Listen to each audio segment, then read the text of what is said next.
জি, আসসালামু আলাইকুম রহমতুল্লাহ। আমরা সংক্ষেপ করার চেষ্টা করব ইনশাআল্লাহ। আসলে যে আলোচনাগুলো আজকে হয়েছে এগুলা কিছুটা পুরানো আলোচনা, এর আগেও আলোচনা হয়েছে। এখানে যে কম্পোজিশনটা আছে আমাদের হাউজে, সেখানে চিন্তা চেতনার নানা ডাইভার্সিফিকেশন, সেই জন্যে সকলেই মিলে শতভাগ একমত হয়ে কোনো সিদ্ধান্ত নেওয়াটা আসলে এক ধরনের প্রায় অসম্ভব টাইপের জটিলতা আছে।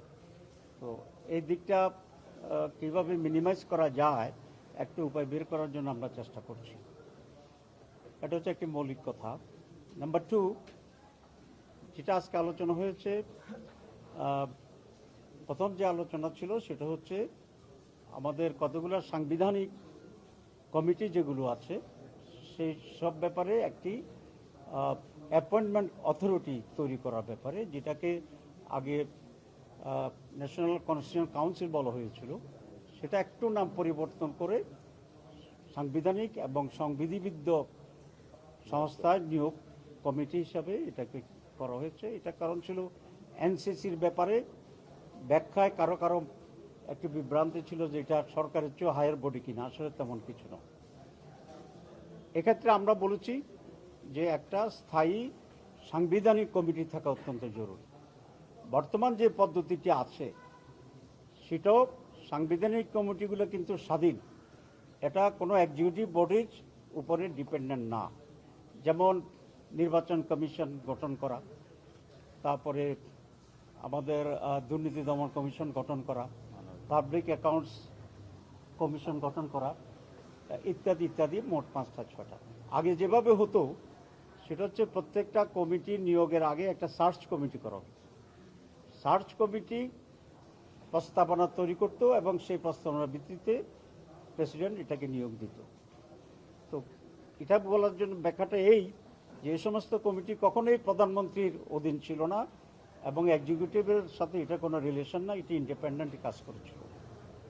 কেউ কেউ এটাকে ভুল বুঝে এটা বলতে চাচ্ছিলেন যে এরকম একটা কমিটি থাকলে প্রধানমন্ত্রীর হাত পা বেঁধে দেওয়া হবে। আসলে এর সাথে প্রধানমন্ত্রীর হাতও জড়িত নাই, পাও জড়িত নাই, তার আগে ইন্ডিপেন্ডেন্ট ছিল। আগে ছিল প্রত্যেকটা আলাদা আলাদাভাবে সার্চ কমিটি হবে এবং বিভিন্ন সময় বিভিন্ন ব্যক্তি সার্চ কমিটির সদস্য হবে এবং এতে করে প্রধানমন্ত্রীর হস্তক্ষেপ করার সুযোগটা ছিল বেশি। আমরা অতীতেও দেখেছি সার্চ কমিটি হয়তো প্রধানমন্ত্রী থেকে একটা গোপনে লিস্ট পাঠিয়ে দেওয়া, এটা রোধ করা খুব জরুরি।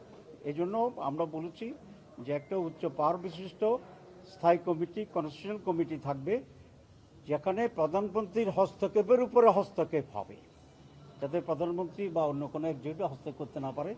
এখানে প্রধানমন্ত্রীর ক্ষমতা সংকুচিত বা পরিবর্তনের কোনো ইস্যু নেই, কারণ এটা আগেও ইন্ডিপেন্ডেন্ট ছিল and it was never under the prime minister or executive. 3 দিন ধরে এই আলোচনাটাই চলছে, কিন্তু কেন এই ঐক্যমত হইতে পারা যায় না? আপনি প্রথম বলছেন যে আসলে ঐক্যমত বলতে সব একসাথে হওয়া সম্ভব। হ্যাঁ, আপনার জবাব দেব।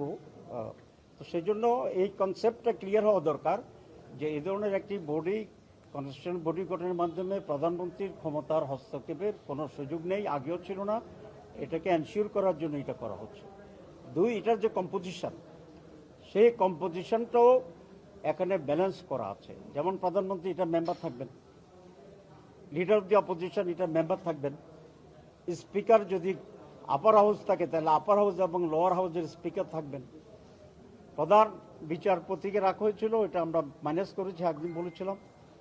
তার একজন প্রতিনিধি হিসাবে সুপ্রিম কোর্টের একজন বিচারপতি থাকবেন এবং প্রেসিডেন্টকে প্রস্তাব করা হয়েছিল অরিজিনালি, এটা আমরা নাকচ করেছি, সকলে একমত হয়েছে।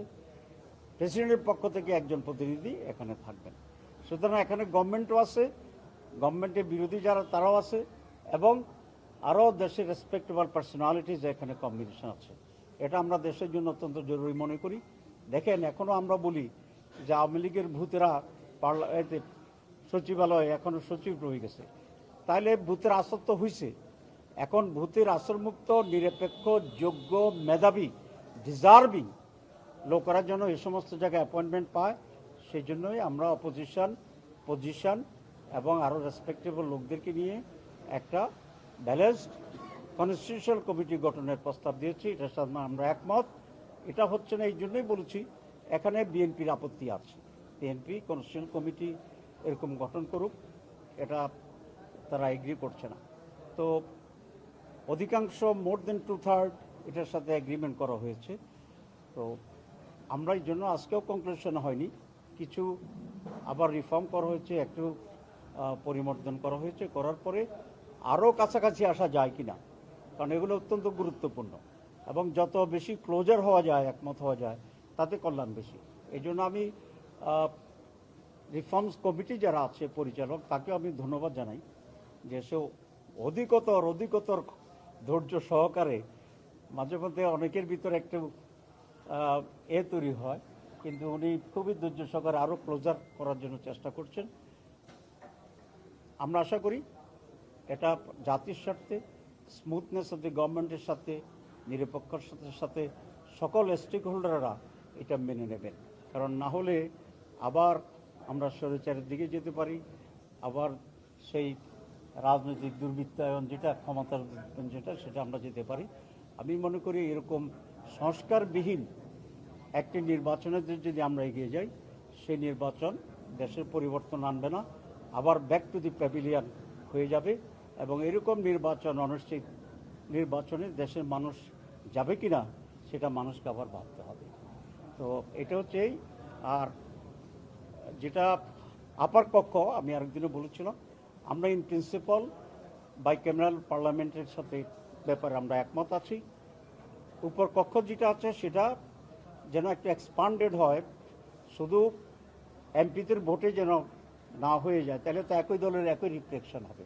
সেই জন্য আমরা বলেছি এখানে জনগণের ভোটে রিফ্লেকশন থাকতে হবে, সেই হিসাবে প্রফেশনালিটি হবে, পিআর যেটা আমরা বলেছিলাম।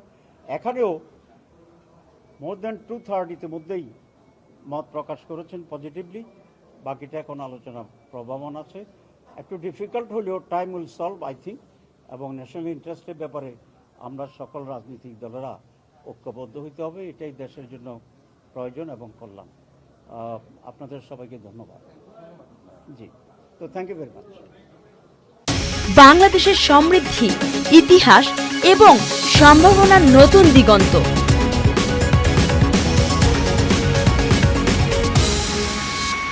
স্বাগত জানাই। ভোক্তা টিভি হোক আপনার বিশ্বস্ত খবরের উৎস।